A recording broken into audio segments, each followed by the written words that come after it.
L'Assommoir, partie 5 du livre audio, chapitre 5. Justement, les Boches, depuis le terme d'avril, avaient quitté la rue des Poissonniers et tenaient la loge de la grande maison, rue de la Goutte d'Or. Comme ça se rencontrait, tout de même. Un des ennuis de Gervaise, qui avait vécu si tranquille, sans concierge, dans son trou de la rue Neuve,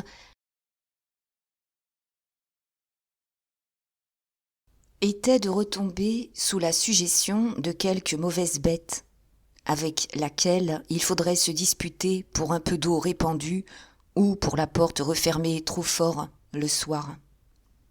Les concierges sont une si sale espèce. Mais avec les Boches, ce serait un plaisir. On se connaissait, on s'entendrait toujours. Enfin, ça se passerait en famille. Le jour de la location, quand les Coupeau vinrent signer le bail, Gervaise se sentit le cœur tout gros en passant sous la haute porte. Elle allait donc habiter cette maison vaste comme une petite ville, allongeant et entrecroisant les rues interminables de ses escaliers et de ses corridors. Les façades grises avec les loques des fenêtres séchant au soleil, la cour blafarde aux pavés défoncés de places publiques, le ronflement de travail qui sortait des murs, lui causait un grand trouble, une joie d'être enfin près de contenter son ambition, une peur de ne pas réussir et de se trouver écrasée dans cette lutte énorme contre la faim dont elle entendait le souffle. Il lui semblait faire quelque chose de très hardi, se jeter au beau milieu d'une machine en branle, pendant que les marteaux du serrurier et les rabots de l'ébéniste tapaient et sifflaient au fond des ateliers du rez-de-chaussée. Ce jour-là, les eaux de la teinturerie coulant sous le porche étaient d'un vert pomme très tendre. Elle les enjamba en souriant. Elle voyait dans cette couleur un heureux présage. Le rendez-vous avec le propriétaire était dans la loge même des Boches. Monsieur Marescot, un grand coutelier de la rue de la Paix, avait jadis tourné la meule le long des trottoirs. On le disait riche aujourd'hui à plusieurs millions. C'était un homme de 55 ans, fort, osseux, décoré, étalant ses mains immenses d'ancien ouvrier. Et un de ses bonheurs était d'emporter les couteaux et les ciseaux de ses locataires, qu'il aiguisait lui-même, par plaisir. Il passait pour n'être pas fier, parce qu'il restait des heures chez ses concierges, cachés dans l'ombre de la loge, à demander des comptes. Il traitait là toutes ses affaires. Les Coupeau le trouvèrent devant la table graisseuse de Madame Boche, écoutant comment la couturière du second, dans l'escalier A, avait refusé de payer d'un mot dégoûtant. Puis, quand on eut signé le bail, il donna une poignée de main aux zingueurs. Lui aimait les ouvriers.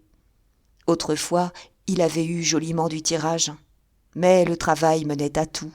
Et après avoir compté les 250 francs du premier semestre, qu'il engloutit dans sa vaste poche, il dit sa vie, il montra sa décoration. Gervaise, cependant, demeurait un peu gênée en voyant l'attitude des Boches. Ils affectaient de ne pas la connaître. Ils s'empressaient autour du propriétaire, courbés en deux, guettant ses paroles, les approuvant de la tête. Madame Boche sortit vivement, alla chasser une bande d'enfants qui pataugeaient devant la fontaine, dont le robinet grand ouvert inondait le pavé. Et quand elle revint, droite et sévère dans ses jupes, traversant la cour avec de lents regards à toutes les fenêtres, comme pour s'assurer du bon ordre de la maison, elle eut un pincement de lèvres disant de quelle autorité elle était investie, maintenant qu'elle avait sous elle 300 locataires. Boche, de nouveau, parlait de la couturière du second. Il était d'avis de l'expulser. Il calculait les termes en retard avec une importance d'intendant dont la gestion pouvait être compromise.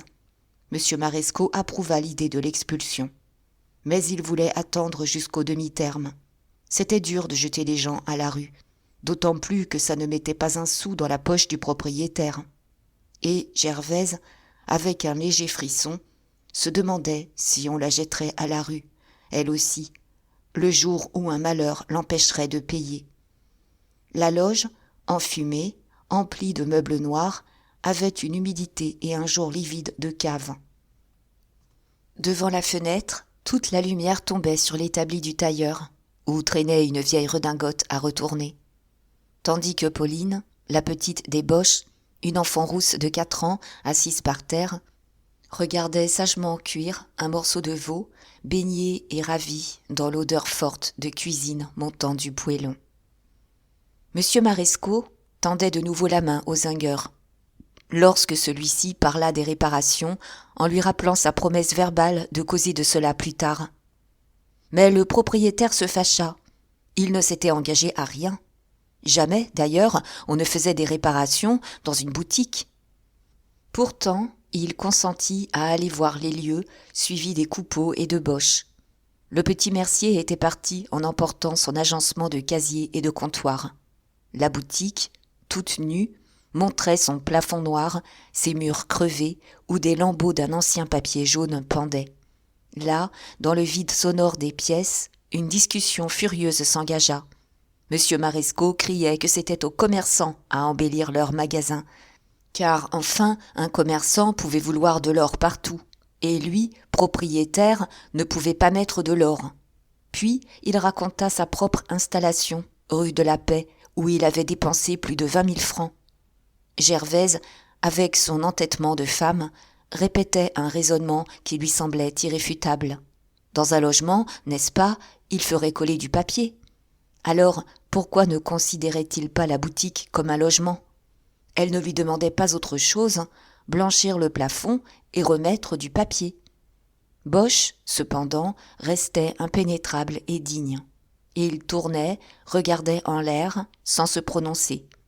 Coupeau avait beau lui adresser des clignements d'yeux, il affectait de ne pas vouloir abuser de sa grande influence sur le propriétaire. Il finit pourtant par laisser échapper un jeu de physionomie, un petit sourire mince accompagné d'un hochement de tête. Justement, M. Marescot, exaspéré, l'air malheureux, écartant ses 10 doigts dans une crampe d'avare auquel on arrache son or, cédait à Gervaise, promettait le plafond et le papier, à la condition qu'elle payerait la moitié du papier. Et il se sauva vite, ne voulant plus entendre parler de rien. Alors, quand Boche fut seul avec les Coupeau, il leur donna des claques sur les épaules, très expansif. « Hein ? C'était enlevé. Sans lui, jamais ils n'auraient eu leur papier ni leur plafond. » Avait-il remarqué comme le propriétaire l'avait consulté du coin de l'œil et s'était brusquement décidé en le voyant sourire ? Puis, en confidence, il avoua être le vrai maître de la maison. Il décidait des congés, louait si les gens lui plaisaient, touchait les termes qu'il gardait des 15 jours dans sa commode. Le soir, les Coupeau, pour remercier les Boches, crurent polis de leur envoyer 2 litres de vin. Ça méritait un cadeau. Dès le lundi suivant, les ouvriers se mirent à la boutique. L'achat du papier fut surtout une grosse affaire. Gervaise voulait un papier gris à fleurs bleues pour éclairer et égayer les murs. Boche lui offrit de l'emmener. Elle choisirait. Mais il avait des ordres formels du propriétaire. Il ne devait pas dépasser le prix de 15 sous le rouleau. Ils restèrent 1 heure chez le marchand. La blanchisseuse revenait toujours à une perce très gentille de 18 sous. Désespéré, trouvant les autres papiers affreux. Enfin, le concierge céda. Il arrangerait la chose. Il compterait un rouleau de plus, s'il le fallait. Et Gervaise, en rentrant, acheta des gâteaux pour Pauline. Elle n'aimait pas rester en arrière. Il y avait tout bénéfice avec elle à se montrer complaisant. En 4 jours, la boutique devait être prête. Les travaux durèrent 3 semaines. D'abord, on avait parlé de lessiver simplement les peintures. Mais ces peintures, anciennement lits de vin, étaient si sales et si tristes que Gervaise se laissa entraîner à faire remettre toute la devanture en bleu clair, avec des filets jaunes. Alors, les réparations s'éternisèrent. Coupeau, qui ne travaillait toujours pas, arrivait dès le matin pour voir si ça marchait. Boche lâchait la redingote ou le pantalon dont il refaisait les boutonnières, venait de son côté surveiller ses hommes. Et tous deux, debout en face des ouvriers, les mains derrière le dos, fumant, crachant, passaient la journée à juger chaque coup de pinceau. C'étaient des réflexions interminables, des rêveries profondes pour un clou à arracher.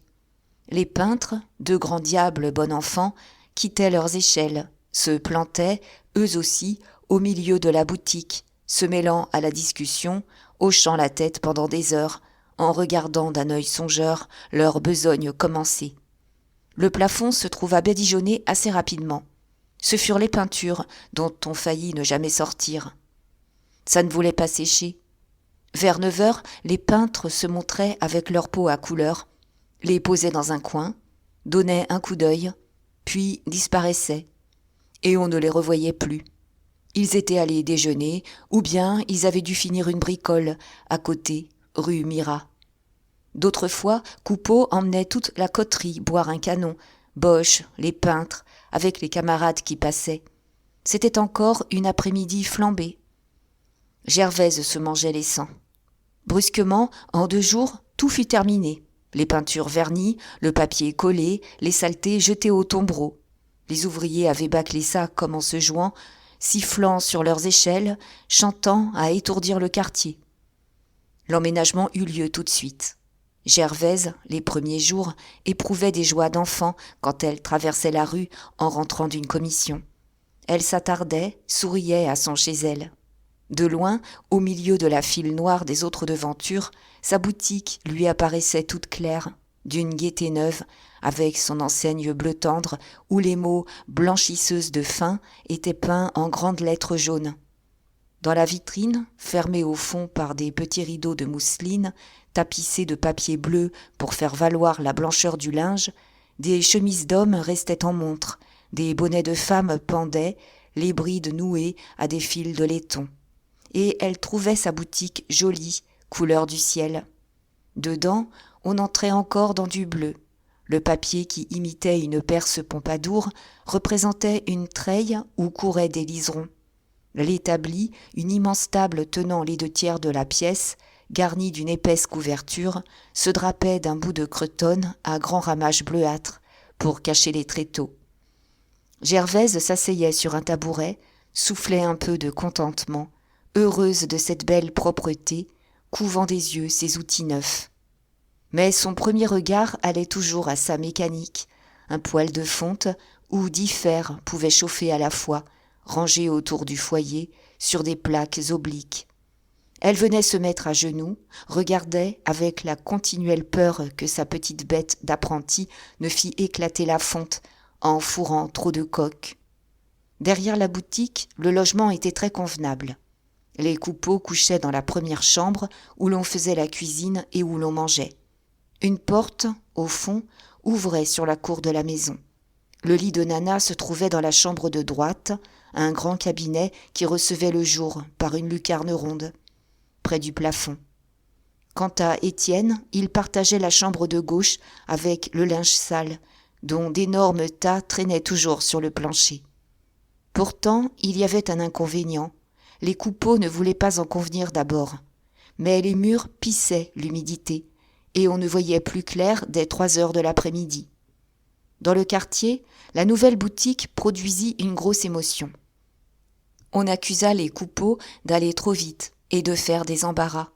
Ils avaient, en effet, dépensé les 500 francs des Goujet en installation, sans garder même de quoi vivre une quinzaine, comme ils se l'étaient promis. Le matin où Gervaise enleva ses volets pour la première fois, elle avait juste 6 francs dans son porte-monnaie. Mais elle n'était pas en peine. Les pratiques arrivaient, ses affaires s'annonçaient très bien. 8 jours plus tard, le samedi, avant de se coucher, elle resta 2 heures à calculer sur un bout de papier. Et elle réveilla Coupeau, la mine luisante, pour lui dire qu'il y avait des 1000 et des 100 à gagner si l'on était raisonnable. « Ah, bien !» criait madame Lorilleux dans toute la rue de la Goutte d'Or. « Mon imbécile de frère envoie de drôles. Il ne manquait plus à la Bamban que de faire la vie. Ça lui va bien, n'est-ce pas ?» Les Lorilleux s'étaient brouillés à mort avec Gervaise. D'abord, pendant les réparations de la boutique, ils avaient failli crever de rage. Rien qu'à voir les peintres de loin, ils passaient sur l'autre trottoir. Ils remontaient chez eux les dents serrées. Une boutique bleue à cet rien du tout, si ce n'était pas fait pour casser les bras des honnêtes gens.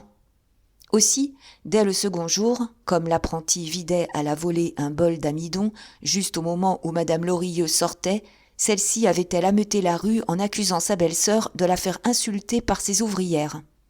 Et tout rapport était rompu. On n'échangeait plus que des regards terribles quand on se rencontrait. « Oui, une jolie vie !» répétait madame Lorilleux. « On sait d'où il lui vient, l'argent de sa baraque. Elle a gagné ça avec le forgeron. Encore du propre monde, de ce côté-là. Le père ne s'est-il pas coupé la tête avec un couteau pour éviter la peine à la guillotine?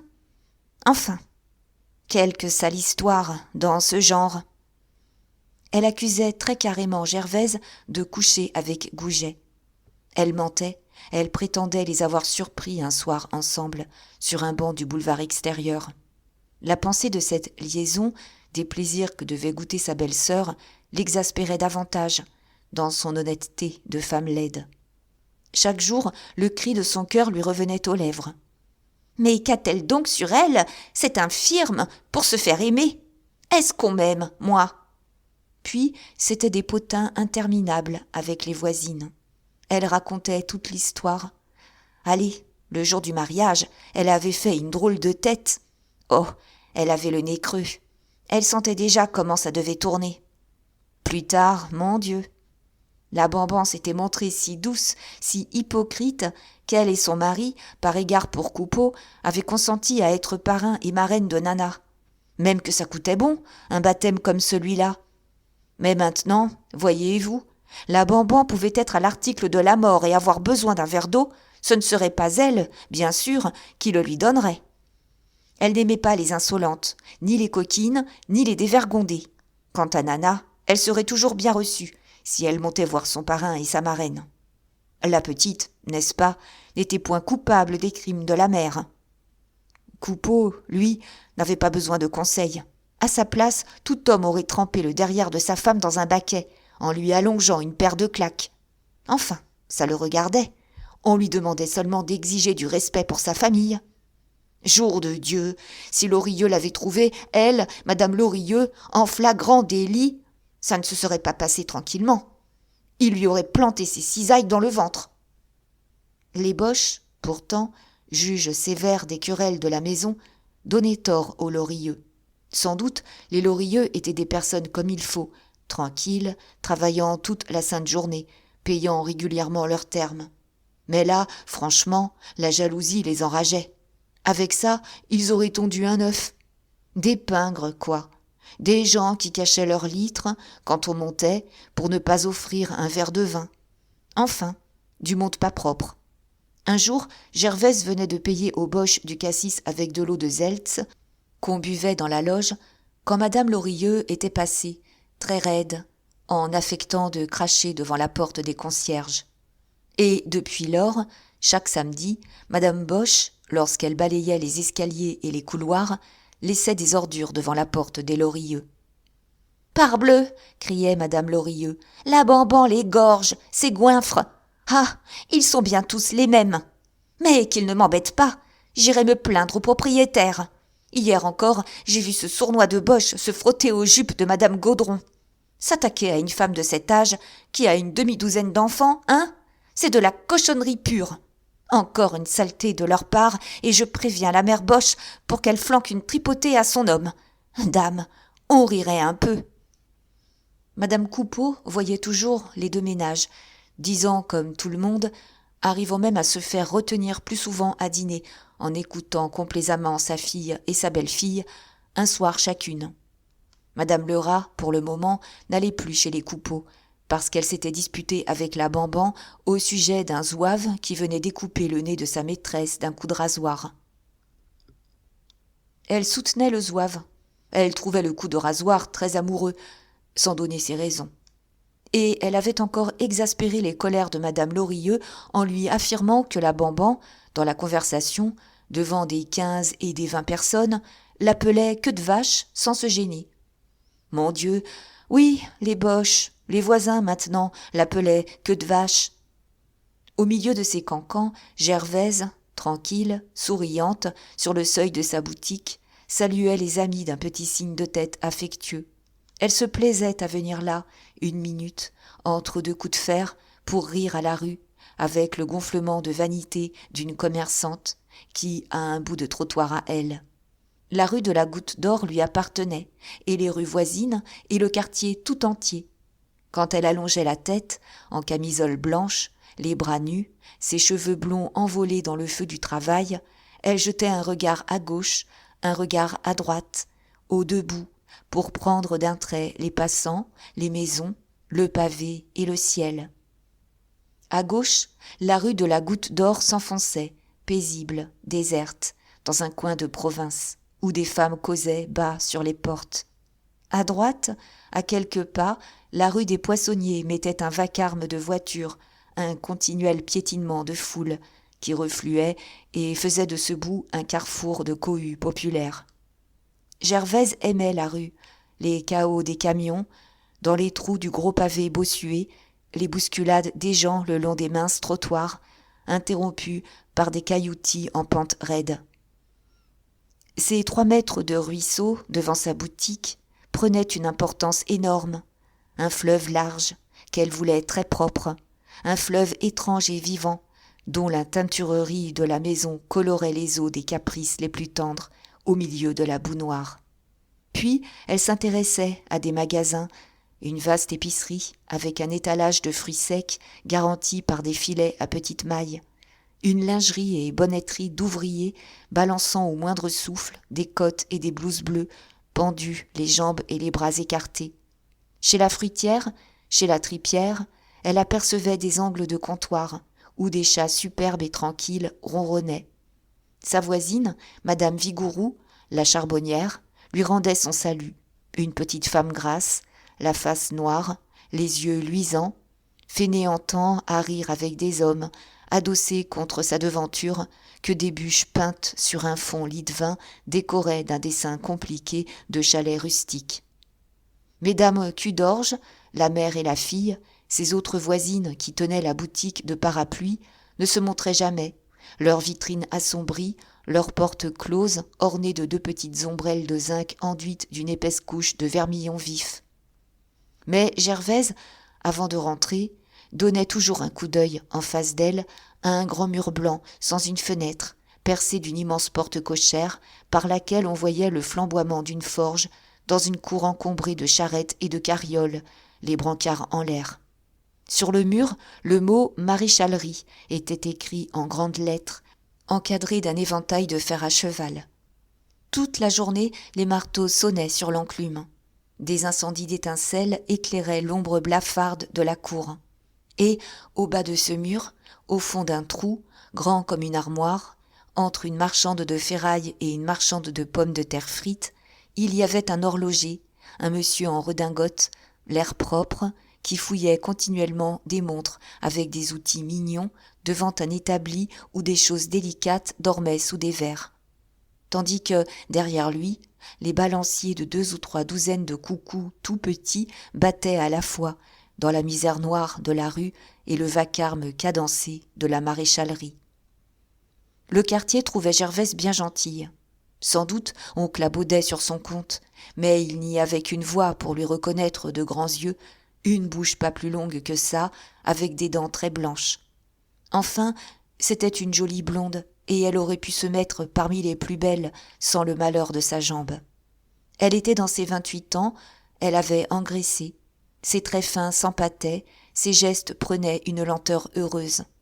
Maintenant, elle s'oubliait parfois sur le bord d'une chaise, le temps d'attendre son fer, avec un sourire vague, la face noyée d'une joie gourmande. Elle devenait gourmande. Ça, tout le monde le disait. Mais ce n'était pas un vilain défaut, au contraire. Quand on gagne de quoi se payer de fins morceaux, n'est-ce pas? On serait bien bête de manger des pelures de pommes de terre. D'autant plus qu'elle travaillait toujours dur, se mettant en 4 pour ses pratiques, passant elle-même les nuits, les volets fermés, lorsque la besogne était pressée. Comme on disait dans le quartier, elle avait la veine. Tout lui prospérait. Elle blanchissait la maison, Monsieur Madinier, Mademoiselle Remanjou, les Boches. Elle enlevait même à son ancienne patronne, Madame Fauconnier, des dames de Paris logées rue du Faubourg Poissonnière. Dès la seconde quinzaine, elle avait dû prendre 2 ouvrières, Madame Putois et la grande Clémence, cette fille qui habitait autrefois au 6e. Ça lui faisait 3 personnes chez elle, avec son apprenti, ce petit louchon d'Augustine, laide comme un derrière de pauvre homme. D'autres auraient, pour sûr, perdu la tête dans ce coup de fortune. Elle était bien pardonnable de fricoter un peu le lundi, après avoir trimé la semaine entière. D'ailleurs, il lui fallait ça. Elle serait restée gnangnan à regarder les chemises se repasser toutes seules si elle ne s'était pas collé un velours sur la poitrine, quelque chose de bon dont l'envie lui chatouillait le jabot. Jamais Gervaise n'avait encore montré tant de complaisance. Elle était douce comme un mouton, bonne comme du pain. À part madame Lorilleux, qu'elle appelait queue de vache, pour se venger, elle ne détestait personne, elle excusait tout le monde. Dans le léger abandon de sa gueulardise, quand elle avait bien déjeuné et pris son café, elle cédait au besoin d'une indulgence générale. Son mot était « On doit se pardonner entre soi, n'est-ce pas, si l'on ne veut pas vivre comme des sauvages ?» Quand on lui parlait de sa bonté, elle riait. Il n'aurait plus manqué qu'elle fût méchante. Elle se défendait, elle disait n'avoir aucun mérite à être bonne. Est-ce que tous ses rêves n'étaient pas réalisés ? Est-ce qu'il lui restait à ambitionner quelque chose dans l'existence ? Elle rappelait son idéal d'autrefois, lorsqu'elle se trouvait sur le pavé, travailler, manger du pain, avoir un trou à soi, élever ses enfants, ne pas être battue, mourir dans son lit. Et maintenant, son idéal était dépassé. Elle avait tout, et en plus beau. Quant à mourir dans son lit, ajoutait-elle en plaisantant, elle y comptait, mais le plus tard possible, bien entendu. C'était surtout pour Coupeau que Gervaise se montrait gentille. Jamais une mauvaise parole, jamais une plainte derrière le dos de son mari. Le zingueur avait fini par se remettre au travail, et, comme son chantier était alors à l'autre bout de Paris, elle lui donnait tous les matins 40 sous pour son déjeuner, sa goutte et son tabac. Seulement, 2 jours sur 6, Coupeau s'arrêtait en route, buvait les 40 sous avec un ami et revenait déjeuner en racontant une histoire. Une fois même, il n'était pas allé loin. Il s'était payé avec Mes-Bottes et 3 autres un gueuleton soigné, des escargots, du rôti et du vin cacheté aux Capucins, barrière de la chapelle. Puis, comme ces 40 sous ne suffisaient pas, il avait envoyé la note à sa femme par un garçon, en lui faisant dire qu'il était au clou. Celle-ci riait, haussait les épaules. Où était le mal, si son homme s'amusait un peu ? Il fallait laisser aux hommes la corde longue, quand on voulait vivre en paix dans son ménage. D'un mot à un autre, on en arrivait vite au coup. Mon Dieu, on devait tout comprendre. Coupeau souffrait encore de sa jambe, puis il se trouvait entraîné. Il était bien forcé de faire comme les autres, sous peine de passer pour un mufle. D'ailleurs, ça ne tirait pas à conséquence. S'il rentrait éméché, il se couchait, et 2 heures après, il n'y paraissait plus. Cependant, les fortes chaleurs étaient venues.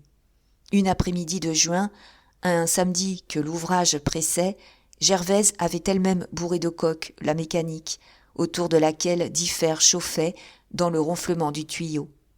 À 7 heures, le soleil tombait d'aplomb sur la devanture. Le trottoir renvoyait une réverbération ardente dont les grandes moires dansaient au plafond de la boutique. Et ce coup de lumière, bleui par le reflet du papier des étagères et de la vitrine, mettait au-dessus de l'établi un jour aveuglant, comme une poussière de soleil tamisée dans les linges fins. Il faisait là une température à crever.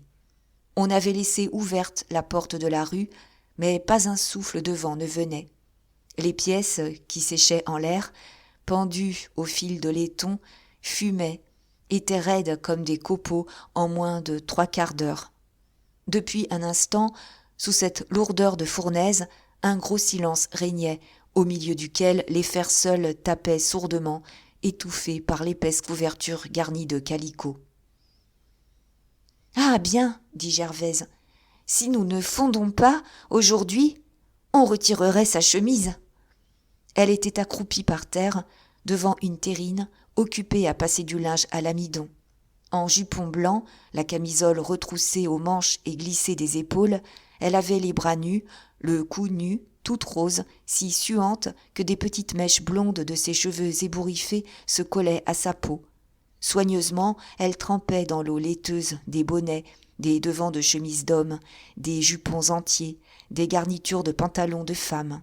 Puis, elle roulait les pièces et les posait au fond d'un panier carré, après avoir plongé dans un seau et secoué sa main sur les corps des chemises et des pantalons qui n'étaient pas amidonnés. « C'est pour vous, ce panier, Madame Putois, reprit-elle. Dépêchez-vous, n'est-ce pas? Ça sèche tout de suite. Il faudrait recommencer dans 1 heure. » Madame Putois, une femme de 45 ans, maigre, petite, repassait sans une goutte de sueur, boutonnée dans un vieux caraco marron. Elle n'avait pas même retiré son bonnet, un bonnet noir garni de rubans verts tournés au jaune. Et elle restait raide devant l'établi, trop haut pour elle, les coudes en l'air, poussant son fer avec des gestes cassés de marionnette. Tout d'un coup, elle s'écria « Ah non, mademoiselle Clémence, remettez votre camisole. Vous savez, je n'aime pas les indécences. Pendant que vous y êtes, montrez toute votre boutique. Il y a déjà 3 hommes arrêtés en face. » La grande Clémence la traita de vieille bête, entre ses dents. Elle suffoquait, elle pouvait bien se mettre à l'aise. Tout le monde n'avait pas une peau d'amadou. D'ailleurs, est-ce qu'on voyait quelque chose? Et elle levait les bras, sa gorge puissante de belle fille crevait sa chemise. Ses épaules faisaient craquer les courtes manches. Clémence s'en donnait à se vider les moelles avant 30 ans. Le lendemain des noces sérieuses, elle ne sentait plus le carreau sous ses pieds. Elle dormait sur la besogne, la tête et le ventre comme bourrés de chiffon. Mais on la gardait quand même, car pas une ouvrière ne pouvait se flatter de repasser une chemise d'homme avec son chic. Elle avait la spécialité des chemises d'homme. « C'est à moi, allez !» finit-elle par déclarer, en se donnant des claques sur la gorge. « Et ça ne mord pas, ça ne fait bobo à personne. »« Clémence, remettez votre camisole, » dit Gervaise. « Madame Putois a raison. Ce n'est pas convenable. On prendrait ma maison pour ce qu'elle n'est pas. » Alors, la grande Clémence se rhabilla en bougonnant. « En voilà des giris. Avec ça que les passants n'avaient jamais vu des nénés. » Et elle soulagea sa colère sur l'apprenti, ce louchon d'Augustine qui repassait à côté d'elle du linge plat, des bas et des mouchoirs. Elle la bouscula, la poussa avec son coude. Mais Augustine, hargneuse, d'une méchanceté sournoise de monstre et de souffre-douleur, cracha par derrière sur sa robe, sans qu'on la vît, pour se venger. Gervaise, pourtant, venait de commencer un bonnet appartenant à Madame Boche, qu'elle voulait soigner. Elle avait préparé de l'amidon cuit pour le remettre à neuf. Elle promenait doucement, dans le fond de la coiffe, le polonais, un petit fer arrondi des 2 bouts, lorsqu'une femme entra, osseuse, la face tachée de plaques rouges, les jupes trempées. C'était une maîtresse laveuse qui employait 3 ouvrières au lavoir de la Goutte d'Or. « Vous arrivez trop tôt, Madame Bijard !» cria Gervaise. « Je vous avais dit ce soir. Vous me dérangez joliment à cette heure-ci. » Mais comme la laveuse se lamentait, craignant de ne pouvoir mettre couler le jour même, elle voulut bien lui donner le linge sale tout de suite. Elles allèrent chercher les paquets dans la pièce de gauche où couchait Étienne et revinrent avec des brassées énormes qu'elles empilèrent sur le carreau au fond de la boutique. Le triage dura une grosse demi-heure. Gervaise faisait des tas autour d'elle, jetait ensemble les chemises d'hommes, les chemises de femmes, les mouchoirs, les chaussettes, les torchons. Quand une pièce d'un nouveau client lui passait entre les mains, elle la marquait d'une croix au fil rouge pour la reconnaître. Dans l'air chaud, une puanteur fade montait de tout ce linge sale remué. « Oh là là, ça gazouille !» dit Clémence en se bouchant le nez.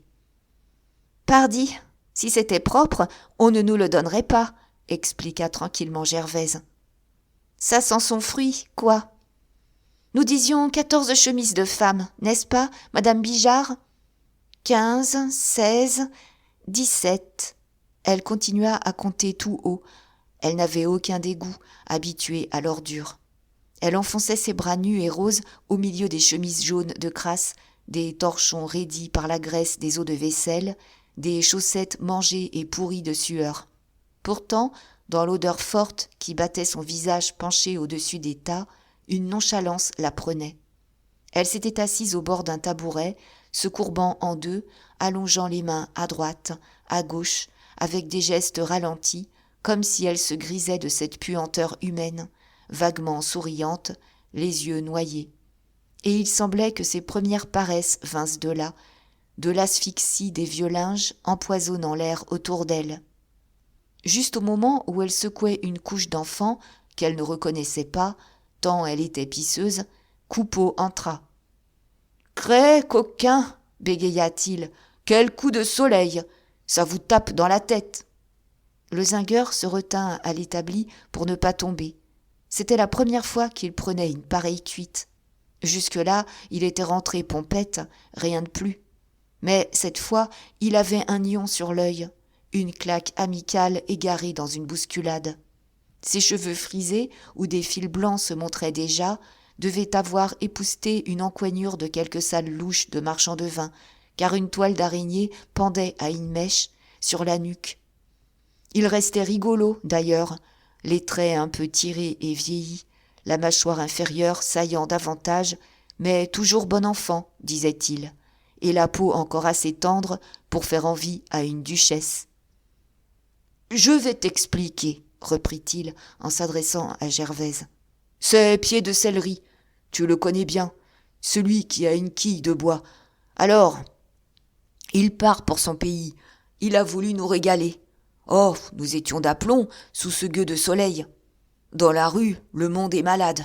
Vrai, le monde festonne. » Et comme la grande Clémence s'égayait de ce qu'il avait vu la rue Soule, il fut pris lui-même d'une joie énorme dont il faillit étrangler. Il criait « Hein ? Les sacrés pochards, ils sont d'un farce. Mais ce n'est pas leur faute, c'est le soleil. » Toute la boutique riait, même Madame Putois qui n'aimait pas les ivrognes. Ce louchon d'Augustine avait un chant de poule, la bouche ouverte, suffocant. Cependant, Gervaise soupçonnait Coupeau de n'être pas rentré tout droit, d'avoir passé 1 heure chez les Lorilleux, où il recevait de mauvais conseils. Quand il lui eut juré que non, elle rit à son tour, pleine d'indulgence, ne lui reprochant même pas d'avoir encore perdu une journée de travail. « Dit-il des bêtises, mon Dieu !» murmura-t-elle. « Peut-on dire des bêtises pareilles ?» Puis, d'une voix maternelle, « Va te coucher, n'est-ce pas ? Tu vois, nous sommes occupés, tu nous gênes. Ça fait 32 mouchoirs, Madame Bijard, et 2 autres, 34. » Mais Coupeau n'avait pas sommeil. Il resta là, à se dandiner, avec un mouvement de balancier d'horloge, ricanant d'un air entêté et taquin. Gervaise, qui voulait se débarrasser de Madame Bijard, appela Clémence, lui fit compter le linge pendant qu'elle l'inscrivait. Alors, à chaque pièce, cette grande vaurienne lâcha un mot cru, une saleté. Elle étalait les misères des clients, les aventures des alcôves. Elle avait des plaisanteries d'atelier sur tous les trous et toutes les taches qui lui passaient par les mains. Augustine faisait celle qui ne comprend pas, ouvrait de grandes oreilles de petite fille vicieuse. Madame Putois pinçait les lèvres, trouvait ça bête de dire ces choses devant Coupeau. Un homme n'a pas besoin de voir le linge. C'est un de ces déballages qu'on évite chez les gens comme il faut. Quant à Gervaise, sérieuse, à son affaire, elle semblait ne pas entendre. Tout en écrivant, elle suivait les pièces d'un regard attentif pour les reconnaître au passage. Et elle ne se trompait jamais. Elle mettait un nom sur chacune, au flair, à la couleur. Ces serviettes-là appartenaient au Goujet. Ça sautait aux yeux. Elles n'avaient pas servi à essuyer le cul des poêlons. Voilà une tête d'oreiller qui venait certainement des Boches, à cause de la pommade dont Madame Boche emplâtrait tout son linge. Il n'y avait pas besoin non plus de mettre son nez sur les gilets de flanelle de M. Madinier pour savoir qu'ils étaient à lui. Il teignait la laine, cet homme, tant il avait la peau grasse. Et elle savait d'autres particularités, les secrets de la propreté de chacun, les dessous des voisines qui traversaient la rue en jupe de soie, le nombre de bas, de mouchoirs, de chemises qu'on salissait par semaine, la façon dont les gens déchiraient certaines pièces, toujours au même endroit. Aussi était-elle pleine d'anecdotes. Les chemises de mademoiselle Remanjou, par exemple, fournissaient des commentaires interminables. Elle s'usait par le haut. La vieille fille devait avoir les os des épaules pointues.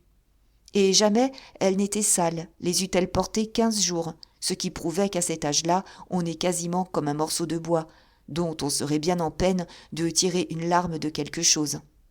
Dans la boutique, à chaque triage, on déshabillait ainsi tout le quartier de la Goutte d'Or. « Ça, c'est du nan-nan !» cria Clémence en ouvrant un nouveau paquet. Gervaise, prise brusquement d'une grande répugnance, s'était reculée. « Le paquet de Madame Gaudron, dit-elle. Je ne veux plus la blanchir. Je cherche un prétexte. » Non, je ne suis pas plus difficile qu'une autre. J'ai touché à du linge bien dégoûtant dans ma vie. Mais vrai, celui-là, je ne peux pas. Ça me ferait jeter du cœur sur du carreau. Qu'est-ce qu'elle fait donc, cette femme, pour mettre son linge dans un état pareil ? Et elle pria Clémence de se dépêcher. Mais l'ouvrière continuait ses remarques, fourrait ses doigts dans les trous, avec des allusions sur les pièces qu'elle agitait comme les drapeaux de l'ordure triomphante. Cependant, l'état avait monté autour de Gervaise. Maintenant, toujours assise au bord du tabouret, elle disparaissait entre les chemises et les jupons. Elle avait devant elle les draps, les pantalons, les nappes, une débâcle de malpropreté. Et, là-dedans, au milieu de cette mare grandissante, elle gardait ses bras nus, son cou nu, avec ses mèches de petits cheveux blonds collés à ses tempes, plus roses et plus alanguis. Elle retrouvait son air posé, son sourire de patronne attentive et soigneuse, oubliant le linge de Madame Gaudron, ne le sentant plus, fouillant d'une main dans l'état pour voir s'il n'y avait pas d'erreur. Ce louchon d'Augustine, qui adorait jeter des pelletées de coke dans la mécanique, venait de la bourrer à un tel point que les plaques de fonte rougissaient. Le soleil oblique battait la devanture, la boutique flambait. Alors, Coupeau, que la grosse chaleur grisait davantage, fut pris d'une soudaine tendresse. Il s'avança vers Gervaise, les bras ouverts, très ému. « T'es une bonne femme, bégayait-il. Faut que je t'embrasse. » Mais il s'emberlificota dans les jupons qui lui barraient le chemin et faillit tomber. « Es-tu bassin ?» dit Gervaise sans se fâcher. « Reste tranquille, nous avons fini. » Non, il voulait l'embrasser. Il avait besoin de ça, parce qu'il l'aimait bien. Tout en balbutiant, il tournait le tas des jupons, il butait dans le tas des chemises. Puis, comme il s'entêtait, ses pieds s'accrochèrent, il s'étala, le nez au beau milieu des torchons. Gervaise, prise d'un commencement d'impatience, le bouscula, en criant qu'il allait tout mélanger. Mais Clémence, Madame Putois elle-même, lui donnèrent tort. Il était gentil, après tout. Il voulait l'embrasser. Elle pouvait bien se laisser embrasser.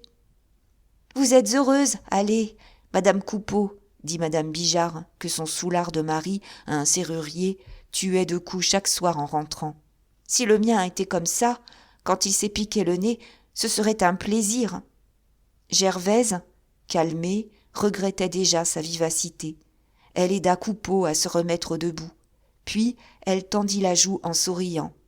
Mais le zingueur, sans se gêner devant le monde, lui prit les seins. « Ce n'est pas pour dire, » murmurait-il. « Il chelingue rudement, ton linge. Mais je t'aime tout de même. Vois-tu » ?« Laisse-moi, tu me chatouilles, » cria-t-elle en riant plus fort. « Quelle grosse bête ! On n'est pas bête comme ça. » Il l'avait empoignée, il ne la lâchait pas. Elle s'abandonnait, étourdie par le léger vertige qui lui venait du tas de linge, sans dégoût pour l'haleine vineuse de Coupeau. Et le gros baiser qu'ils échangèrent à pleine bouche au milieu des saletés du métier était comme une première chute dans le lent avachissement de leur vie. Cependant, Madame Bijard nouait le linge en paquet. Elle parlait de sa petite, âgée de 2 ans, une enfant nommée Eulalie, qui avait déjà de la raison comme une femme. On pouvait la laisser seule, elle ne pleurait jamais, elle ne jouait pas avec les allumettes. Enfin, elle emporta les paquets de linge un à un, sa grande taille cassée sous le poids, sa face se marbrant de taches violettes. « Ce n'est plus tenable, nous grillons, » dit Gervaise en s'essuyant la figure avant de se remettre au bonnet de Madame Boche. Et l'on parla de ficher des claques à Augustine quand on s'aperçut que la mécanique était rouge. Les fers, eux aussi, rougissaient. Elle avait donc le diable dans le corps. On ne pouvait pas tourner le dos sans qu'elle fît quelques mauvais coups. Maintenant, il fallait attendre un quart d'heure pour se servir des fers. Gervaise couvrit le feu de 2 pelletées de cendres. Elle imagina en outre de tendre une paire de draps sur les fils de laiton du plafond en manière de store afin d'amortir le soleil. Alors, on fut très bien dans la boutique. La température y était encore joliment douce.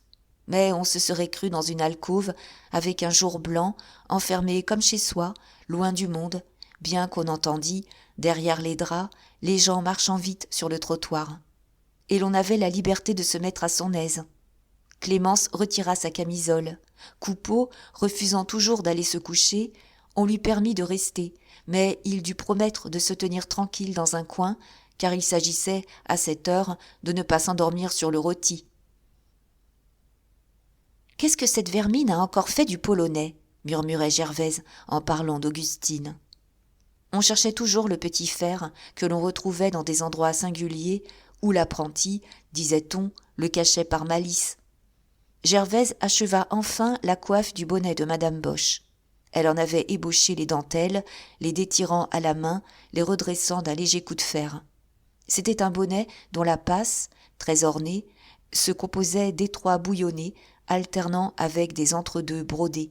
Aussi s'appliquait-elle, muette, soigneuse, repassant les bouillonnés et les entre-deux au coq, un œuf de fer fiché par une tige dans un pied de bois. Alors un silence régna. On n'entendit plus, pendant un instant, que les coups sourds, étouffés sur la couverture. Aux 2 côtés de la vaste table carrée, la patronne, les 2 ouvrières et l'apprenti, debout, se penchaient, toutes à leur besogne, les épaules arrondies, les bras promenés dans un va-et-vient continu. Chacune, à sa droite, avait un carreau, une brique plate, brûlée par les fers trop chauds. Au milieu de la table, au bord d'une assiette creuse pleine d'eau claire, trempaient un chiffon et une petite brosse. Un bouquet de grands lys, dans un ancien bocal de cerises à l'eau-de-vie, s'épanouissait, mettait là un coin de jardin royal, avec la touffe de ses larges fleurs de neige. Madame Putois avait attaqué le panier de linge préparé par Gervaise, des serviettes, des pantalons, des camisoles, des paires de manches. Augustine faisait traîner ses bas et ses torchons, le nez en l'air, intéressée par une grosse mouche qui volait. Quant à la grande Clémence, elle en était, depuis le matin, à sa 35e chemise d'homme.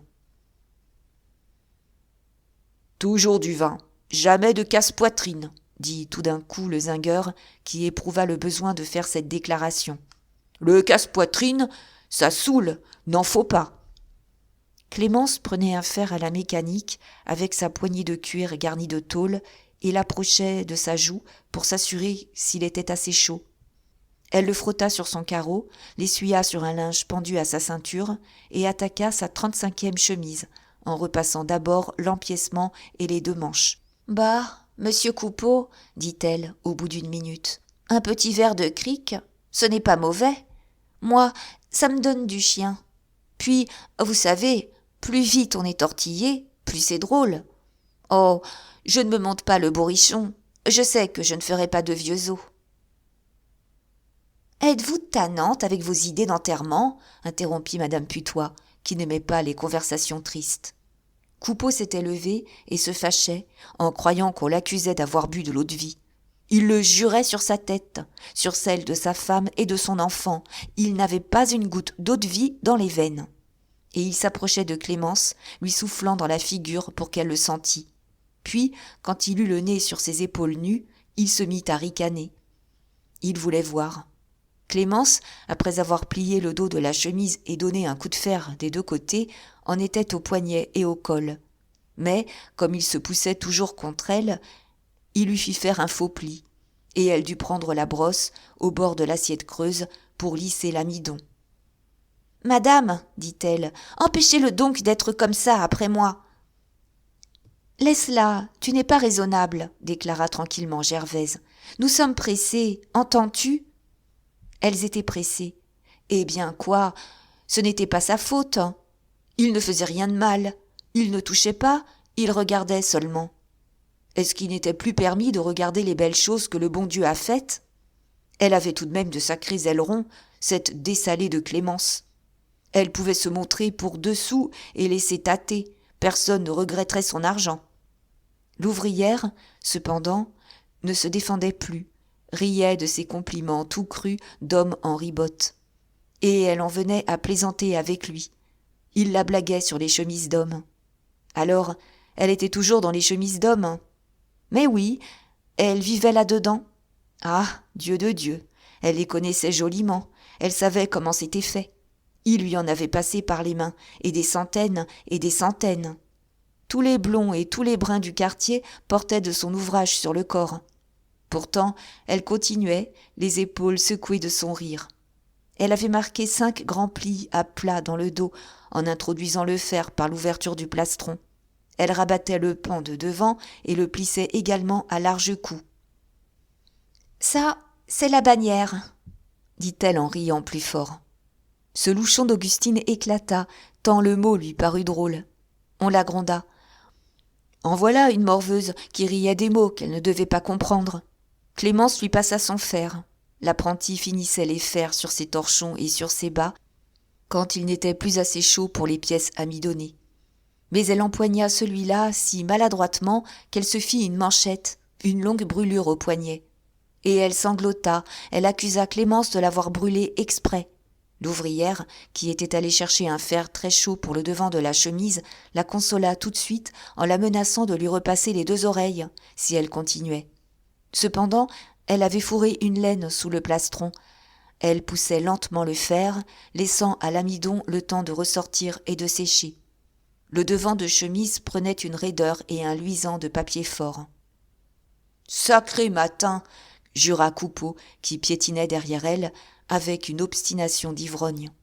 Il se haussait, riant d'un rire de poulie mal graissé. Clémence, appuyée fortement sur l'établi, les poignets retournés, les coudes en l'air et écartés, pliait le cou dans un effort. Et toute sa chair nue avait un gonflement, ses épaules remontaient avec le jeu lent des muscles mettant des battements sous la peau fine. La gorge s'enflait, moite de sueur, dans l'ombre rose de la chemise béante. Alors, il envoya les mains. Il voulut toucher. « Madame, madame !» cria Clémence. « Faites-le tenir tranquille, à la fin. Je m'en vais, si ça continue. Je ne veux pas être insultée. » Gervaise venait de poser le bonnet de madame Boche sur un champignon garni d'un linge et en tuyautait les dentelles minutieusement au petit fer. Elle leva les yeux juste au moment où le zingueur envoyait encore les mains, fouillant dans la chemise. « Décidément, Coupeau, tu n'es pas raisonnable, » dit-elle d'un air d'ennui, comme si elle avait grondé un enfant s'entêtant à manger ses confitures sans pain. « Tu vas venir te coucher. »« Oui, allez vous coucher, monsieur Coupeau, ça vaudra mieux, » déclara madame Putois. « Ah bien, » bégaya-t-il sans cesser de ricaner, « vous êtes encore joliment toc. On ne peut plus rigoler, alors ? Les femmes, ça me connaît. Je ne leur ai jamais rien cassé. On pince une dame, n'est-ce pas ? Mais on ne va pas plus loin. On honore simplement le sexe. Et puis, quand on étale sa marchandise, c'est pour qu'on fasse son choix, pas vrai ? Pourquoi la grande blonde montre-t-elle tout ce qu'elle a ? Non, ce n'est pas propre. » Et, se tournant vers Clémence, « Tu sais, ma biche, tu as tort de faire ta poire. Si c'est parce qu'il y a du monde. » Mais il ne put continuer. Gervaise, sans violence, l'empoignait d'une main et lui posait l'autre main sur la bouche. Il se débattit, par manière de blague, pendant qu'elle le poussait au fond de la boutique, vers la chambre. Il dégagea sa bouche, il dit qu'il voulait bien se coucher, mais que la grande blonde allait venir lui chauffer les petons. Puis, on entendit Gervaise lui ôter ses souliers.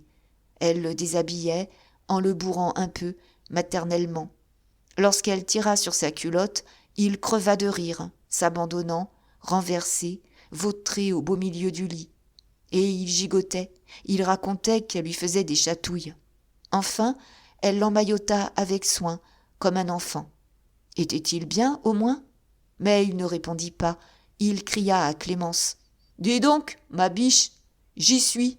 Je t'attends. » Quand Gervaise retourna dans la boutique, ce louchon d'Augustine recevait décidément une claque de Clémence. C'était venu à propos d'un fer sale trouvé sur la mécanique par madame Putois. Celle-ci, ne se méfiant pas, avait noirci toute une camisole, et comme Clémence, pour se défendre de ne pas avoir nettoyé son fer, accusait Augustine, jurait ses grands dieux que le fer n'était pas à elle, malgré la plaque d'amidon brûlée restée dessous, l'apprenti lui avait craché sur la robe sans se cacher, par devant, outré d'une pareille injustice. De là, une calotte soignée. Le louchon rentra ses larmes, nettoya le fer, en le grattant, puis en l'essuyant, après l'avoir frotté avec un bout de bougie. Mais, chaque fois qu'elle devait passer derrière Clémence, elle gardait de la salive. Elle crachait, riant en dedans, quand ça dégoulinait le long de la jupe. Gervaise se remit à tuyautrer les dentelles du bonnet. Et, dans le calme brusque qui se fit, on distingua, au fond de l'arrière-boutique, la voix épaisse de Coupeau. Il restait bon enfant, il riait tout seul, en lâchant des bouts de phrases. « Est-elle bête, ma femme ? Est-elle bête de me coucher, hein ? C'est trop bête, en plein midi, quand on n'a pas d'eau d'eau. » Mais, tout d'un coup, il ronfla. Alors, Gervaise eut un soupir de soulagement, heureuse de le savoir enfin en repos, cuvant sa soulographie sur 2 bons matelas. Et elle parla dans le silence, d'une voix lente et continue, sans quitter des yeux le petit fer à tuyauter, qu'elle maniait vivement. « Que voulez-vous ? Il n'a pas sa raison, on ne peut pas se fâcher. Quand je le bousculerais, ça n'avancerait à rien. J'aime mieux dire comme lui et le coucher. Au moins, c'est fini tout de suite et je suis tranquille. Puis, il n'est pas méchant, il m'aime bien. Vous avez vu tout à l'heure, il se serait fait hacher pour m'embrasser. C'est encore très gentil, ça, car il y en a joliment, lorsqu'ils ont bu, qui vont voir les femmes. Lui rentre tout droit ici. Il plaisante bien avec les ouvrières, mais ça ne va pas plus loin. Entendez-vous, Clémence, il ne faut pas vous blesser.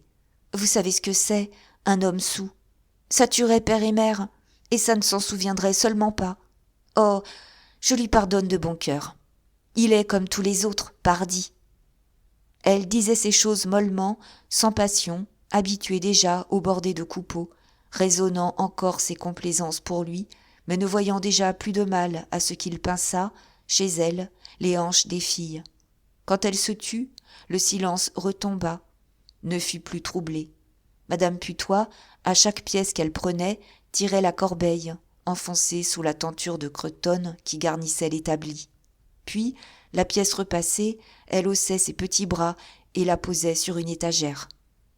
Clémence achevait de plisser au fer sa 35e chemise d'homme. L'ouvrage débordait. On avait calculé qu'il faudrait veiller jusqu'à 11 heures en se dépêchant. Tout l'atelier, maintenant, n'ayant plus de distraction, bûchait ferme, tapait dur. Les bras nus allaient, venaient, éclairaient de leurs taches roses la blancheur des linges.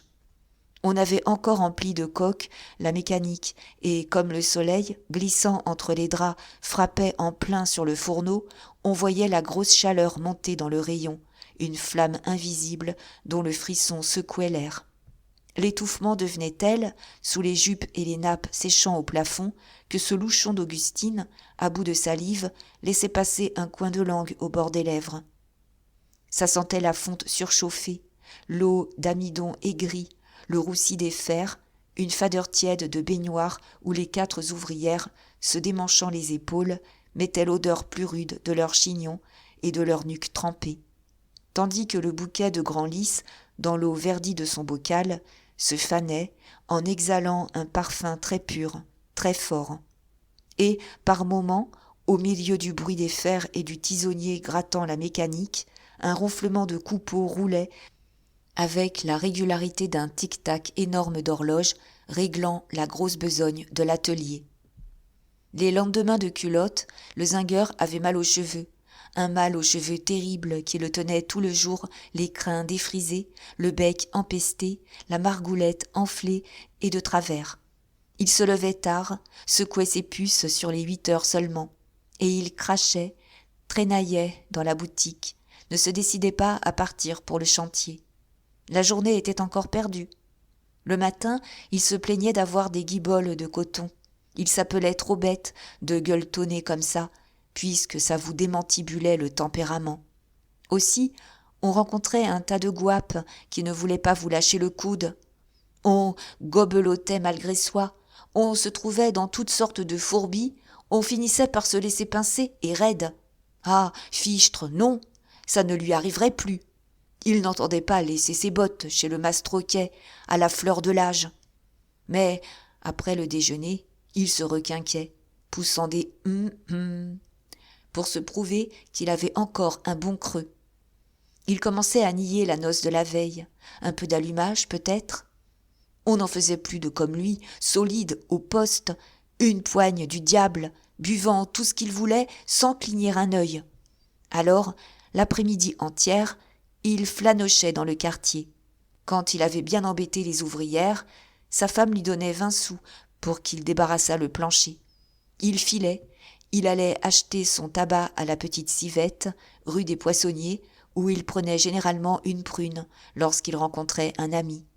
Puis il achevait de casser la pièce de 20 sous chez François, au coin de la rue de la Goutte d'Or, où il y avait un joli vin, tout jeune, chatouillant le gosier.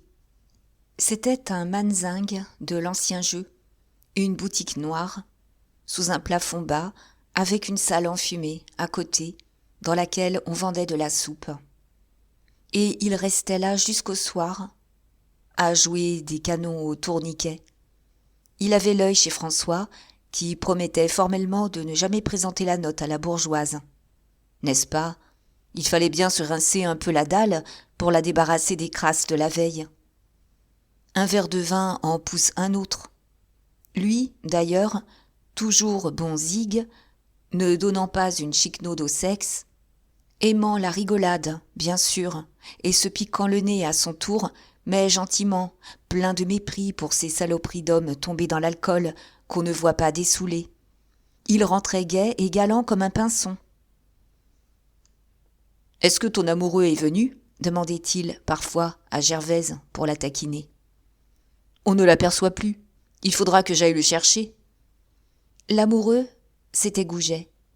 Il évitait, en effet, de venir trop souvent, par peur de gêner et de faire causer. Pourtant, il saisissait les prétextes, apportait le linge, passait 20 fois sur le trottoir. Il y avait un coin dans la boutique, au fond, où il aimait rester des heures, assis sans bouger, fumant sa courte pipe. Le soir, après son dîner, une fois tous les 10 jours, il se risquait, s'installait. Et il n'était guère causeur, la bouche cousue, les yeux sur Gervaise, ôtant seulement sa pipe de la bouche pour rire de tout ce qu'elle disait. Quand l'atelier veillait le samedi, il s'oubliait, paraissait s'amuser là plus que s'il était allé au spectacle. Des fois, les ouvrières repassaient jusqu'à 3 heures du matin. Une lampe pendait du plafond à un fil de fer. L'abat-jour jetait un grand rond de clarté vive, dans lequel les linges prenaient des blancheurs molles de neige. L'apprenti mettait les volets de la boutique, mais comme les nuits de juillet étaient brûlantes, on laissait la porte ouverte sur la rue. Et, à mesure que l'heure avançait, les ouvrières se dégrafaient pour être à l'aise. Elles avaient une peau fine, toute dorée dans le coup de lumière de la lampe. Gervaise, surtout, devenue grasse, les épaules blondes, luisantes comme une soie, avec un pli de bébé au cou, dont il aurait dessiné, de souvenir, la petite fossette, tant il le connaissait. Alors, il était pris par la grosse chaleur de la mécanique, par l'odeur des linges fumants sous les fers, et il glissait à un léger étourdissement, la pensée ralentie, les yeux occupés de ces femmes qui se hâtaient, balançant leurs bras nus, passant la nuit à endimancher le quartier. Autour de la boutique, les maisons voisines s'endormaient, le grand silence du sommeil tombait lentement. Minuit sonnait, puis 1 heure, puis 2 heures. Les voitures, les passants s'en étaient allés. Maintenant, dans la rue déserte et noire, la porte envoyait seule une raie de jour, pareille à un bout d'étoffe jaune déroulé à terre. Par moments, un pas sonnait au loin, un homme approchait. Et lorsqu'il traversait l'arrêt de jour, il allongeait la tête, surpris des coups de fer qu'il entendait, emportant la vision rapide des ouvrières dépoitraillées dans une buée rousse. Goujet, voyant Gervaise embarrassée d'Étienne et voulant le sauver des coups de pied au derrière de Coupeau, l'avait embauché pour tirer le soufflet à sa fabrique de boulons. L'état de Cloutier, s'il n'avait rien de flatteur en lui-même, à cause de la saleté de la forge et de l'embêtement de toujours taper sur les mêmes morceaux de fer, était un riche état où l'on gagnait des 10 et des 12 francs par jour. Le petit, alors âgé de 12 ans, pourrait s'y mettre bientôt, si le métier lui allait. Et Étienne était ainsi devenu un lien de plus entre la blanchisseuse et le forgeron. Celui-ci ramenait l'enfant, donnait des nouvelles de sa bonne conduite. Tout le monde disait en riant à Gervaise que Goujet avait un béguin pour elle. Elle le savait bien. Elle rougissait comme une jeune fille, avec une fleur de pudeur qui lui mettait aux joues des tons vifs de pomme d'api. Ah, le pauvre cher garçon, il n'était pas gênant. Jamais il ne lui avait parlé de ça. Jamais un geste sale, jamais un mot polisson. On n'en rencontrait pas beaucoup de cette honnête patte, et, sans vouloir l'avouer, elle goûtait une grande joie à être aimée ainsi, pareillement à une sainte vierge. Quand il lui arrivait quelque ennui sérieux, elle songeait au forgeron. Ça la consolait. Ensemble, s'ils restaient seuls, ils n'étaient pas gênés du tout. Ils se regardaient avec des sourires, bien en face, sans se raconter ce qu'ils éprouvaient. C'était une tendresse raisonnable, ne songeant pas aux vilaines choses, parce qu'il faut encore mieux garder sa tranquillité, quand on peut s'arranger pour être heureux, tout en restant tranquille. Cependant, Nana, vers la fin de l'été, bouleversa la maison. Elle avait 6 ans, elle s'annonçait comme une vaurienne finie. Sa mère la menait chaque matin, pour ne pas la rencontrer toujours sous ses pieds, dans une petite pension de la rue Polonceau, chez mademoiselle Josse. Elle y attachait par derrière les robes de ses camarades. Elle emplissait de cendres la tabatière de la maîtresse, trouvait des inventions moins propres encore, qu'on ne pouvait pas raconter. 2 fois, mademoiselle Josse l'a mis à la porte, puis l'a repris pour ne pas perdre les 6 francs chaque mois. Dès la sortie de la classe, Nana se vengeait d'avoir été enfermée, en faisant une vie d'enfer sous le porche et dans la cour, où les repasseuses, les oreilles cassées, lui disaient d'aller jouer. Elle retrouvait là Pauline, la fille d'ébauche, et le fils de l'ancienne patronne de Gervaise, Victor, un grand dadais de 10 ans qui adorait galopiner en compagnie de toutes petites filles. Madame Fauconnier, qui ne s'était pas fâchée avec les Coupeau, envoyait elle-même son fils. D'ailleurs, dans la maison, il y avait un pullulement extraordinaire de mioches, des volées d'enfants qui dégringolaient les 4 escaliers à toutes les heures du jour et s'abattaient sur le pavé comme des bandes de moineaux criards et pillards. Madame Gaudron, à elle seule, en lâchait 9, des blonds, des bruns, mal peignés, mal mouchés, avec des culottes jusqu'aux yeux, des bas tombés sur les souliers, des vestes fendues, montrant leur peau blanche sous la crasse. Une autre femme, une porteuse de pain, au 5e, en lâchait 7. Il en sortait des tapés de toutes les chambres. Et, dans ce grouillement de vermine au museau rose, débarbouillé chaque fois qu'il pleuvait, on en voyait 2 grands, l'air ficelle, 2 gros, ventrus déjà comme des hommes, 2 petits, échappés du berceau, mal d'aplomb encore, tout bêtes, marchant à 4 pattes quand ils voulaient courir. Nana régnait sur ce tas de crapauds. Elle faisait sa mademoiselle Jordonne avec des filles 2 fois plus grandes qu'elle et daignait seulement abandonner un peu de son pouvoir à Pauline et à Victor, des confidents intimes qui appuyaient ses volontés. Cette fichue gamine parlait sans cesse de jouer à la maman, déshabillait les plus petits pour les rhabiller, voulait visiter les autres partout, les tripotait, exerçait un despotisme fantasque de grandes personnes ayant du vice. C'était, sous sa conduite, des jeux à se faire gifler. La bande pataugeait dans les eaux de couleur de la teinturerie, sortait de là les jambes teintes en bleu ou en rouge jusqu'aux genoux. Puis elle s'envolait chez le serrurier, où elle chipait des clous et de la limaille, et repartait pour aller s'abattre au milieu des copeaux du menuisier, des tas de copeaux énormes, amusants tout pleins, dans lesquels on se roulait en montrant son derrière. La cour lui appartenait, retentissait du tapage des petits souliers se culbutant à la débandade, du cri perçant des voix qui s'enflaient chaque fois que la bande reprenait son vol. Certains jours même, la cour ne suffisait pas. Alors, la bande se jetait dans les caves, remontait, grimpait le long d'un escalier, enfilait un corridor, redescendait, reprenait un escalier, suivait un autre corridor, et cela sans se lasser, pendant des heures, gueulant toujours, ébranlant la maison géante d'un galop de bêtes nuisibles lâchées au fond de tous les coins. « Sont-ils indignes, ces crapules-là » criait madame Boche. « Vraiment, il faut que les gens aient bien peu de choses à faire pour faire tant d'enfants. Et ça se plaint encore de n'avoir pas de pain. » Boche disait que les enfants poussaient sur la misère comme les champignons sur le fumier. La portière criait toute la journée, les menaçait de son balai. Elle finit par fermer la porte des caves parce qu'elle apprit par Pauline, à laquelle elle allongea une paire de calottes, que Nana avait imaginé de jouer au médecin, là-bas, dans l'obscurité. Cette vicieuse donnait des remèdes aux autres avec des bâtons. Or, une après-midi, il y eut une scène affreuse. Ça devait arriver, d'ailleurs. Nana s'avisa d'un petit jeu bien drôle. Elle avait volé, devant la loge, un sabot à madame Boche. Elle l'attacha avec une ficelle, se mit à le traîner comme une voiture. De son côté, Victor eut l'idée d'emplir le sabot de pelure de pomme. Alors, un cortège s'organisa. Nana marchait la première, tirant le sabot. Pauline et Victor s'avançaient à sa droite et à sa gauche. Puis, toute la flopée des mioches suivait en ordre, les grands d'abord, les petits ensuite, se bousculant. Un bébé en jupe, haut comme une botte, portant sur l'oreille un bourrelet défoncé, venait le dernier. Et le cortège chantait quelque chose de triste, des « oh » et des « ah ». Nana avait dit qu'on allait jouer à l'enterrement. Les pelures de pommes, c'était le mort. Quand on eut fait le tour de la cour, on recommença. On trouvait ça joliment amusant.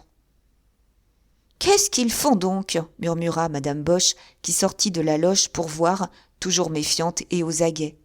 Et lorsqu'elle eut compris, « Mais c'est mon sabot !» cria-t-elle furieuse. « Ah, les gredins !» Elle distribua des taloches, souffleta Nana sur les deux joues, flanqua un coup de pied à Pauline, cette grande dinde qui laissait prendre le sabot de sa mère.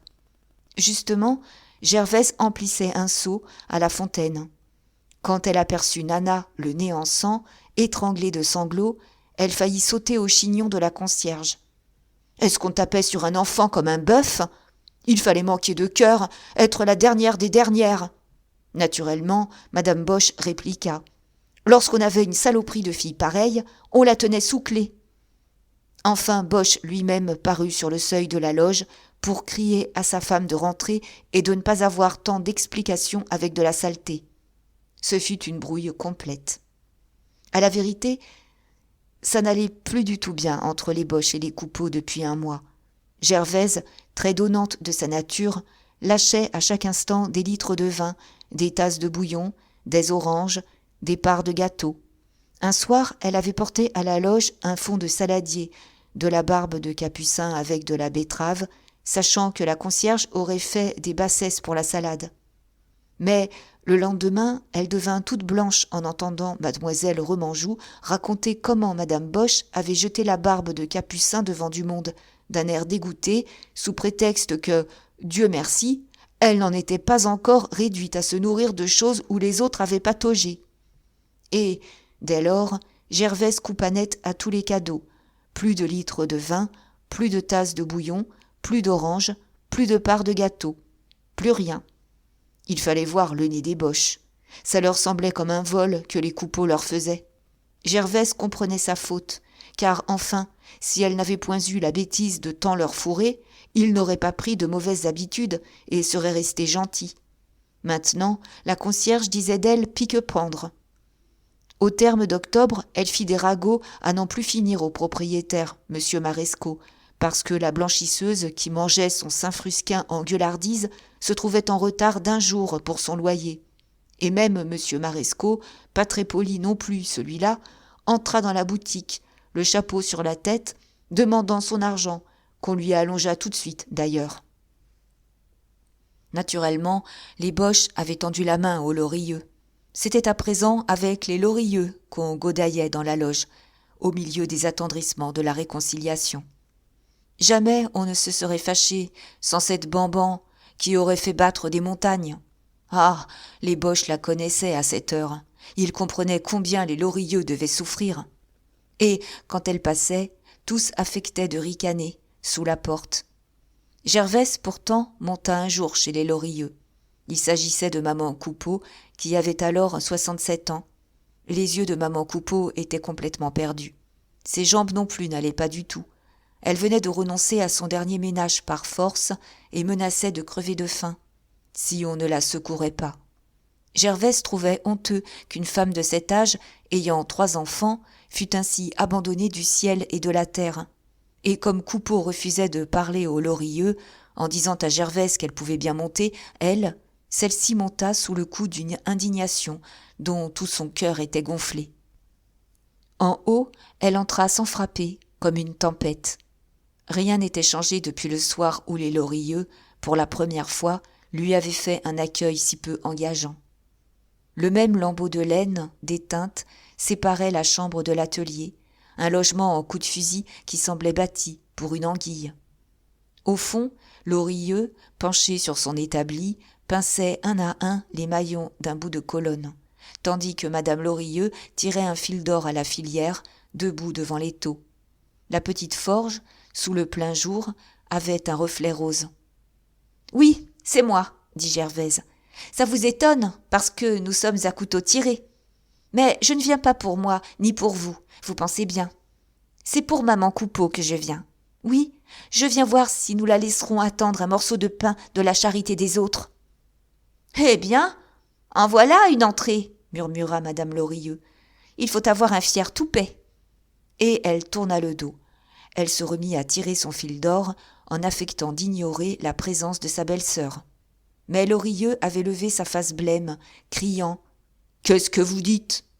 Puis, comme il avait parfaitement entendu, il continua « Encore des potins, n'est-ce pas ?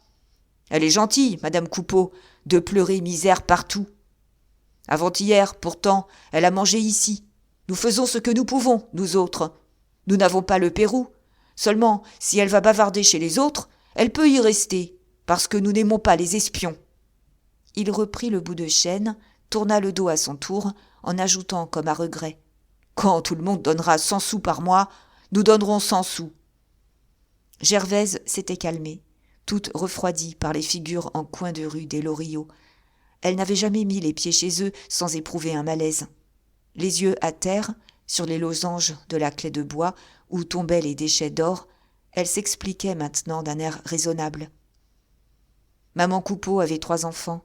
Si chacun donnait 100 sous, ça ne faisait que 15 francs. Et vraiment, ce n'était pas assez.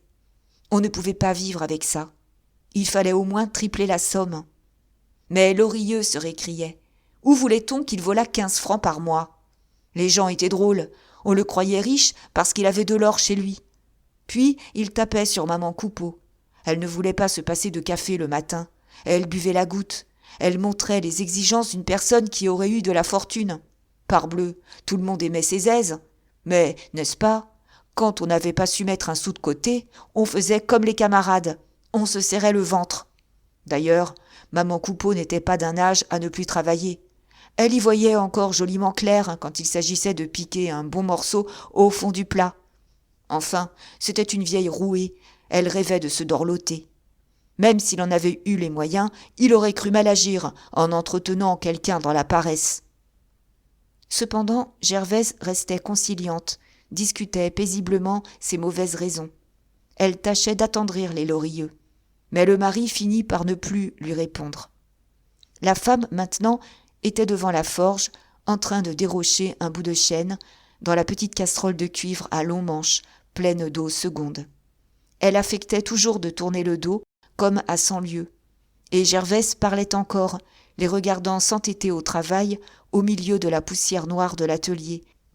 Le corps déjeté, les vêtements rapiécés et graisseux, devenus d'une dureté abétie de vieux outils, dans leur besogne étroite de machine. Alors, brusquement, la colère remonta à sa gorge. Elle cria « C'est ça, j'aime mieux ça. Gardez votre argent. Je prends maman Coupeau, entendez-vous? J'ai ramassé un chat l'autre soir. Je peux bien ramasser votre mère. Et elle ne manquera de rien, et elle aura son café et sa goutte. Mon Dieu, quelle sale famille !» Madame Lorilleux, du coup, s'était retournée. Elle brandissait la casserole, comme si elle allait jeter l'eau seconde à la figure de sa belle-sœur. Elle bredouillait. « Fichez le camp, ou je fais un malheur! Et ne comptez pas sur les 100 sous, parce que je ne donnerai pas un radis. Non, pas un radis! Ah, bien, oui, 100 sous! Maman vous servirait de domestique, et vous vous gobergeriez avec mes 100 sous. Si elle va chez vous, dites-lui ça. Elle peut crever. Je ne lui enverrai pas un verre d'eau. Allons, houp, débarrassez le plancher. »« Quel monstre de femme !» dit Gervaise en refermant la porte avec violence. Dès le lendemain, elle prit madame Coupeau chez elle. Elle mit son lit dans le grand cabinet où couchait Nana et qui recevait le jour par une lucarne ronde près du plafond. Le déménagement ne fut pas long, car maman Coupeau, pour tout mobilier, avait ce lit, une vieille armoire de noyer qu'on plaça dans la chambre au linge sale, une table et 2 chaises. On vendit la table, on fit rempailler les 2 chaises. Et la vieille femme, le soir même de son installation, donnait un coup de balai, lavait la vaisselle, enfin se rendait utile, bien contente d'être tirée d'affaire. Les Lorilleux rageaient à crever, d'autant plus que madame Lerat venait de se remettre avec les Coupeau. Un beau jour, les 2 sœurs, la fleuriste et la chaîniste, avaient échangé des torgnoles au sujet de Gervaise. La première s'était risquée à approuver la conduite de celle-ci vis-à-vis de leur mère. Puis, par un besoin de taquinerie, voyant l'autre exaspérée, elle en était arrivée à trouver les yeux de la blanchisseuse magnifiques, des yeux auxquels on aurait allumé des bouts de papier. Et là-dessus, toutes 2, après s'être giflées, avaient juré de ne plus se revoir. Maintenant, madame Lerat passait ses soirées dans la boutique, où elle s'amusait, en dedans, des cochonneries de la grande Clémence. 3 années se passèrent. On se fâcha et on se raccommoda encore plusieurs fois. Gervaise se moquait pas mal des Lorilleux, des Boches et de tous ceux qui ne disaient point comme elle. S'ils n'étaient pas contents, n'est-ce pas, ils pouvaient aller s'asseoir. Elle gagnait ce qu'elle voulait, c'était le principal. Dans le quartier, on avait fini par avoir pour elle beaucoup de considération, parce que, en somme, on ne trouvait pas des masses de pratiques aussi bonnes, payant recta, pas chipoteuse, pas râleuse. Elle prenait son pain chez madame Coudeloup, rue des Poissonniers, sa viande chez le gros Charles, un boucher de la rue Polonceau, son épicerie chez le Hongre, rue de la Goutte d'Or, presque en face de sa boutique. François, le marchand de vin du coin de la rue, lui apportait son vin par panier de 50 litres. Le voisin Vigourou, dont la femme devait avoir les hanches bleues tant les hommes la pinçaient, lui vendait son coq au prix de la compagnie du gaz. Et l'on pouvait le dire, ses fournisseurs la servaient en conscience, sachant bien qu'il y avait tout à gagner avec elle en se montrant gentil. Aussi, quand elle sortait dans le quartier, en savates et en cheveux, recevait-elle des bonjours de tous les côtés. Elle restait là chez elle. Les rues voisines étaient comme les dépendances naturelles de son logement, ouverts de plein pied sur le trottoir. Il lui arrivait maintenant de faire traîner une commission, heureuse d'être dehors, au milieu de ses connaissances. Les jours où elle n'avait pas le temps de mettre quelque chose au feu, elle allait chercher des portions. Elle bavardait chez le traiteur, qui occupait la boutique de l'autre côté de la maison, une vaste salle avec de grands vitrages poussiéreux, à travers la saleté desquels on apercevait le jour terni de la cour au fond. Ou bien elle s'arrêtait et causait, les mains chargées d'assiettes et de bols, devant quelques fenêtres du rez-de-chaussée, un intérieur de savetier entrevu, le lit défait, le plancher encombré de loques, de 2 berceaux éclopés et de la terrine à la poix pleine d'eau noire. Mais le voisin qu'elle respectait le plus était encore, en face, l'horloger, le monsieur en redingote, l'air propre, fouillant continuellement des montres avec des outils mignons. Et souvent, elle traversait la rue pour le saluer, riant d'aise à regarder, dans la boutique étroite comme une armoire, la gaieté des petits coucous dont les balanciers se dépêchaient, battant l'heure à contretemps, tous à la fois,